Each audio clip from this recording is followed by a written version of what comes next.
Welcome, Gladwyn, to Shaping Tomorrow by Board Infinity. It's an absolute pleasure to have you here. We are at the beautiful campus of Britts Imperial University College, and we have one of the most prominent academicians within the system sitting, with me today. As your current work, which spans across a lot of activities like academic quality assurance, head of campus role, as well as the fact that you are working on a lot of strategic projects. It's an honor to have you here in this particular podcast, and we would love to hear more from you about your experience, and then we can start right from there. Perfect. Thank you so much for having me invited. And well, of course, it's a pleasure to speak to people like-minded. And in terms of what my role holds me entitled to, is I oversee a lot of developmental projects, new campus initiatives that we do across the globe. Along with that, also spearheading the academic front of it, setting up academic operations, setting up academic processes, policies in place for all of these campuses, and managing the day-to-day student outcomes, for all our campuses. That, in a nutshell, is what I do. It's been 13 years into education. And for me, education was never part of my design. Yeah, and I don't think I was cut out for education per se. My qualification, my background is into construction engineering. I have been graduated, passed out, done my higher studies in construction education, worked in construction projects for close to about 4 or 5 years. And then it was a sudden switch from there to academics. I started as a faculty for one of the construction programs, and one thing led to the other. And here we are, 13 years down the line, you and me sitting in one of our campuses. Excellent. So, interestingly, Gladwyn, you have spent a good amount of time in India with a couple of institutions there. Yes. You've been part of the Sector Skills Council, if I'm not wrong, and then you've been in the UAE for some time right now, and in fact, having a wider portfolio of looking at multiple campuses. And Britts today is there in Saudi Arabia as well, right now as we speak. Now, what I'm trying to understand from your perspective is, because you've seen the Indian system and you've come to UAE, what are those one or two strong differences that you see about the system? And where do you think there are areas to improve as a entity altogether? Right. So, coming back to my first point, that, the reason why I said that I was not cut out for education is that I never fit within the existing education structure when I was doing my own studies, when I did my engineering, because I was never good at memorizing things. Because I was never good at memorizing things, I was consistently an average performer in my class. For my good about 10 odd years of my early education, and then later part of it also. It's only when I entered engineering where you had the opportunity of not only presenting a memorized answer, but also having a problem solving kind of an approach. So a problem is put before you, and you work towards finding a solution, and multiple alternatives to it. That is what then clicked me, and then that's probably the reason why I did fairly well in my engineering. And when it came to working on projects and working on construction projects and sites, I surprisingly outperformed. Okay. And that was purely because I did not feel that I fit into the structure of how regular students fall into. And hence I never thought that getting into academics would need you to be a master of that process. And since I was not good at that, I never thought that this is something that was an option available. But when the opportunity came and I went try, I had the opportunity and the leverage to design a lot of things basis on a student outcome. I still remember the first session that I took as a professor, or as a faculty rather, not a professor, was where I was talking to these young lads. They were in their diplomas, and I was talking to them about construction projects and construction practices. And I ended up saying and telling them things which nobody had told us when we were studying. For me, having completed graduation, going on the project site at day one, it was like, you put a well, otherwise so learned individual into a land where he understands nothing about. And probably it has to do with the way how the programs get updated within our country. Well, yes, today things are faster, things are better with the new Education Act and the policies that is come into place. Things have been, shaping to look much better. But in my days of education, while in India, also I was working with a lot of UK universities, educations which are internationals. Then I also had the opportunity of working with the sector skills, especially with the Skill India, mission when it was launched around 2016. So I did a lot of work around those where we went out training students and training construction employees and workers, on a lot of skill sets that were needed on project sites. So there are a lot of exposure that I got in the earlier days of training and development, and a lot of them were unstructured way. So that gave opportunity to a lot of new development, to deciding delivery and training methodologies that could bring results, and not only that could fit into the structure of how an ideal, so to say, class should be scheduled. And that to a certain extent has, I truly believe, brought a lot of results. And now working with the Britts Imperial Education Group, so we are basically present in 6 different countries, with our operations and our campuses in UAE, in Australia, in France, in Saudi Arabia, and in all of these, in the United States as well. So while working with all of these countries, all of the, their regulatory bodies, their education requirements and all of those, one thing is very common, that as long as your program meets the student outcome, it is a well-defined program. The day the student outcome is kind of, delusioned, or it's kind of fading away, that means there is something wrong and the program needs a serious redevelopment around it. So cutting short and coming back to the answer, I think the programs and the qualifications that gets delivered back in India requires a little bit of upliftment, more so from a learning outcome perspective, and more so from what the industry really requires. Because we still are reading the stats where 60% plus of our graduates are unemployable.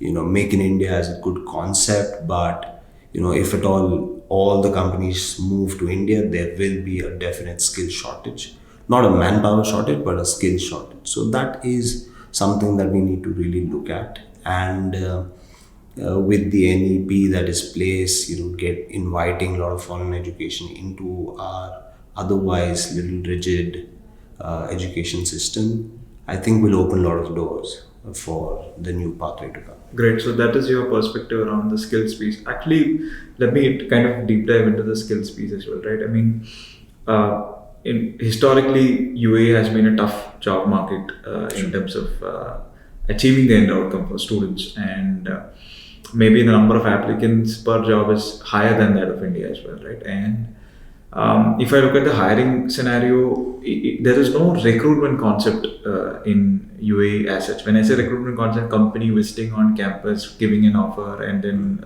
students getting selected for final offers, that concept is not that relevant.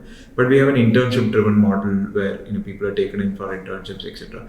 Now, one of the things I'm trying to understand is that since you talked about outcomes, how is Britts today and Britts in the future planning to move or do better and better at this particular piece? Because I believe that could be a strategic advantage for an institution as well, when you spoke about outcomes. So how is that today that you're trying to solve for this, and how do you think in the future you need to solve for this? Well, for the kind of problem statement that you put across.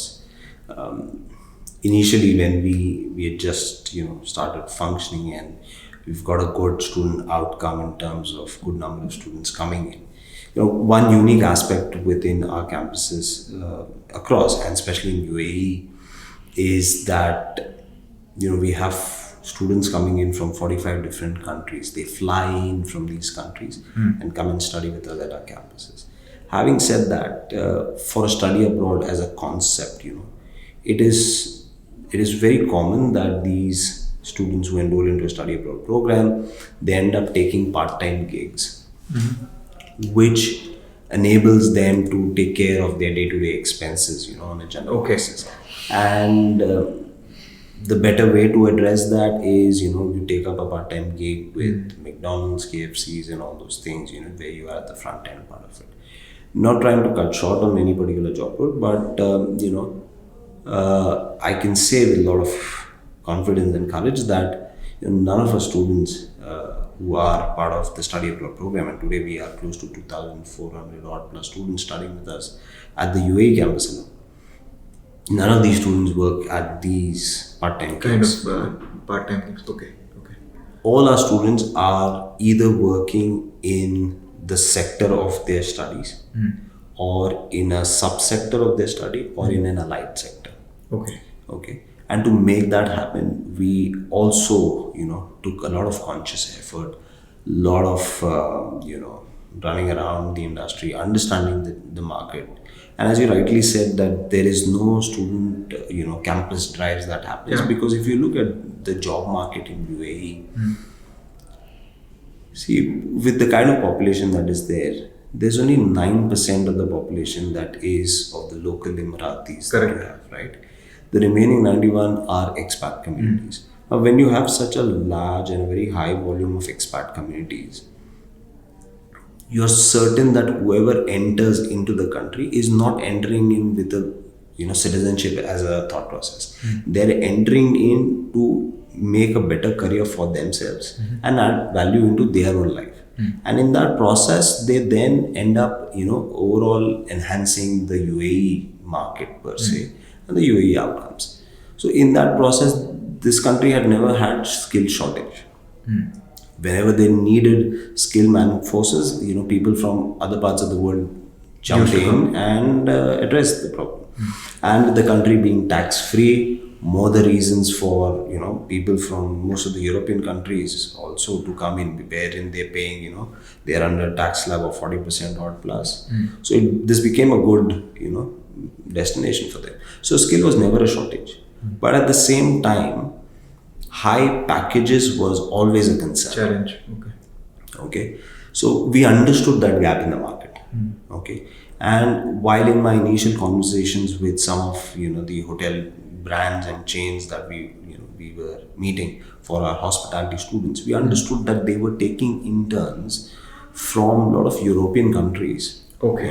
They would send out invitations, recruit students from those countries. These students would come here, and then they are here for a couple of weeks. Then they see the heat and the weather, being drastic at certain times, and then they just go back saying that this is not for me. And then the employer is in a soup because he's spent in a lot of money in getting that person into the country, sponsoring their visas, their medical insurances, all of that. And then the candidate goes missing, and you can't hold somebody bonded to stay back. So with that, understanding that as a gap in the market, then we start reaching out to various corporate houses and showing them, positioning them, who we are, what we do, what kind of teaching delivery strategy we have. And our approach has also been a little different, wherein we didn't go to these people asking them for placements and internships. We went to them saying that we have this education system in place where we include a lot of applicability into our learning, right? And who better than you guys to come and have that hands-on experience passed on to the students. So we involved these industry partners in a lot of our training and delivery methodology, where they could come, do guest lectures for our students. Our students could go to their workshops and their floors, and do a visit and do some kind of workshop And they were trainings. part of the credit system, or It was some of it was some of yet okay, some of it was more so from student development from and a value skills add perspective. value add perspective. Right. Correct.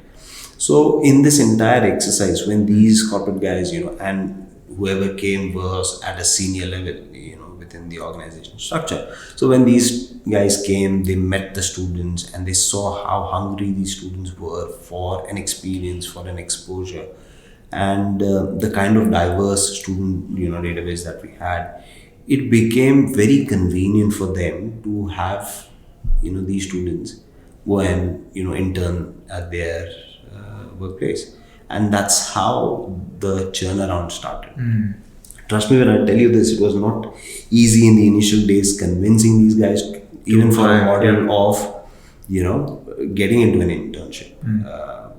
But then yes, I think in most of the cases our students did the job of talking about us. Once they went in for internship, we've had good reviews from all these companies for whoever worked as an intern, whether it was for a month, for 3 months, depending on what duration they worked.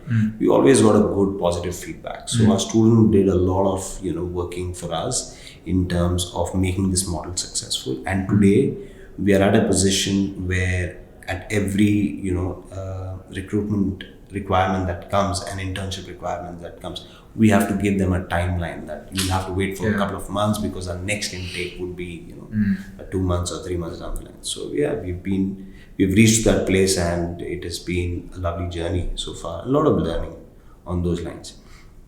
In terms of where it will go in future, well, yes, with the kind of tech-based courses that are coming in, and the kind of tech-based courses that we have also launched within our suite of offerings, and how the industry is also shifting. It would be very interesting to know what role these students can play within that part of the growth circuit.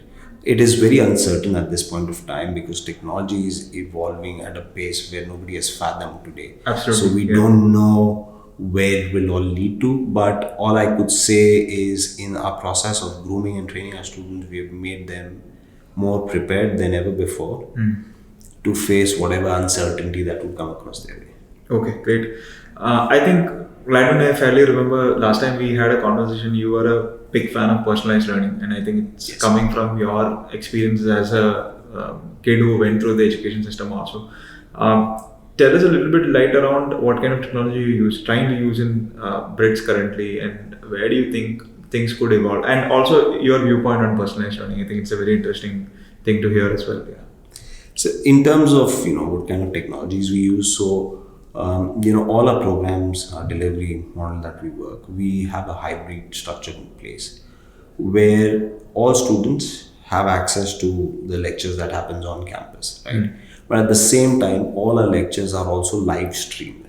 So let's say for whatever good reason you were unwell, didn't feel the need to wake up today morning and come all the way to the campus, but for some good reason you wanted to attend the lecture at the same time, the student had the access of logging on to our LMS and joining the session live online. And because our classrooms are such designed that every student who's present in class and every student who's attending online, they can equally be interactive to each other and with their professors at the same time. So the sessions went very seamless. At the same time, every session of ours had a recorded repository also available for all the students. So any student wants to prepare for the examination did not have to refer back to the pages, but could go to the recordings and you get the direct takeout of what delivery or what was discussed in the class with the student, whether they had attended that session physically or online, it doesn't matter. And all of this has been possible thanks to the LMSs that we use and we work with. So the LMS that we work with comes with a lot of robust functionalities within it.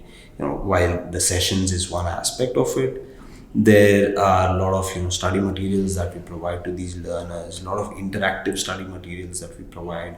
We have our subscriptions with the British Council e-library. We have our subscriptions with the Harvard Case Study Bank as well. So a student has access to all of that through our LMSs. So there is a plethora of knowledge and information which is available to our students at a click of a button. Okay. That being said, they also have the accesses of having taken up discussions offline as well with the professors. We have a separate team which is called as the academic affairs. So this team has our team members who are part of this team. They are seated in different parts of the world. Okay, and they are kind of virtually available around the clock. Okay. So it is the same functionality as a chatbot, but without having predefined answers. You get a real-time assistance with people who the good part of being global is you can have people in different time zones sit and do that for you. So that kind of an assistant also helped a lot of our students in terms of having their academic doubts and queries resolved. Because a student who's sat to do or work on one of his projects at late in the night and has a query, then who do he reach out to? He have to ideally wait till the next day morning. Here he can just drop in a WhatsApp or an email, and he's more likely to get an answer on that front. So all of these things have something which has directly helped. The next bit of thing that I'm working on, which has been my personal drive, is what I discussed with you as well, is on the space of personal learning. See, I strongly believe that one size fit for all is not a concept. There has to be customization. There has to be some sort of individualization, because what works for me will not work for you, and what works for you definitely may not fit for me. So why is that different when it comes to education? We have a class of 30 odd students who are sitting. The faculty has the same set of presentations, the same set of examples to be discussed, the same set of study materials that are there in their LMSs. While yes, of course, they can search it and identify it and all of those aspects. But with all of this being in place, the information provided is in one tone, right? Which may not be recepted in the same manner for everybody, because I was reading some stats around that if I am an audiovisual learner, okay, and you give me a content which is more on just one aspect, so it's just professor talking and there's no visuals around it, my retention could be as low as 10%, while I'm 100% attentive for that session. Well, there is a lot of talk happening about the retention, the time span of the average time span of retention, which was earlier 45, now it's come to 30, and with all the short form of content, it's just going lesser and lesser with every passing day. But that being said, even if somebody who's attentive, and if the delivery is not in his or her format of understanding, then the retention is even lesser. So what happens to those students? That's where I've been reaching out to a lot of people, trying and understand how can we develop a personalized format of self-learning, where we could assess a candidate through a psychometric assessment and identify the kind of learner they are. Okay, with all the study materials put up, in the repository, with the help of AI, now contents could be generated. The idea is that if I am a visual learner, then the content which is already there, how can it be converted in a format which helps me understand and retain better and faster. So that is somewhere where we are currently working on. I've got a couple of people who are working on this project. We're doing some test runs around it. Hopefully, if all things goes well, we will have that implemented for our students, where we do it as a test run for our students as well. Great. So, Gladwyn, apart from work, how do you wind down? What do you do in your free time? Well, managing so many campuses, you hardly have some free time left. That's for sure. But other than that, I, as a part of my daily routine, I like to, take a morning walk. which is between walk and a jog. So I'd like to do that, followed by the fact that I like to make my own breakfast. So morning when the kids are in school, I tend to make the breakfast part of it. So that gives me some sort of pleasure. Nice.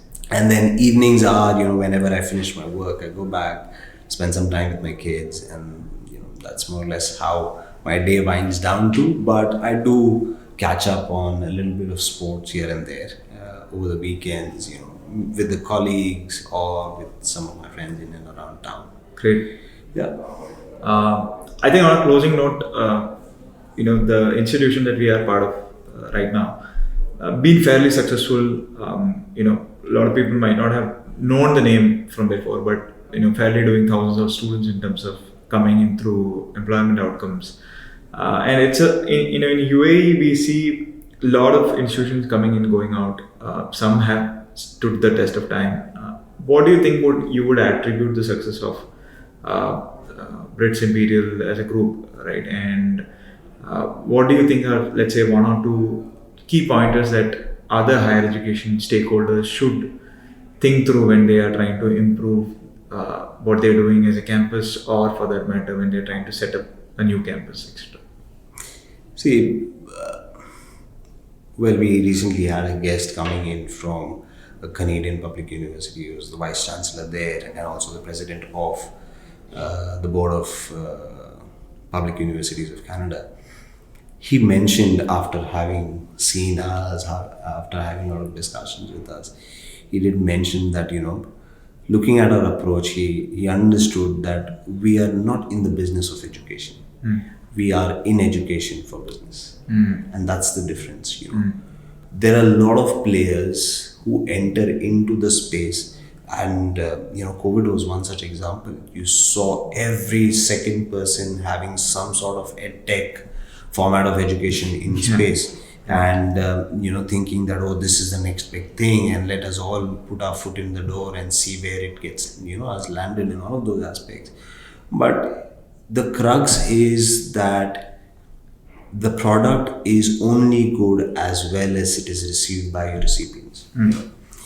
You may have on your drawing board designed a very good business plan, but unfortunately in education, business is not driven as per business plan. Business is driven as per the student outcome. Correct. So as long as you meet the student's outcome, you're good to go. Okay. The day, as I said earlier, the day the student outcomes start fading, that means you've lost the sight of purpose for which you have entered into the space.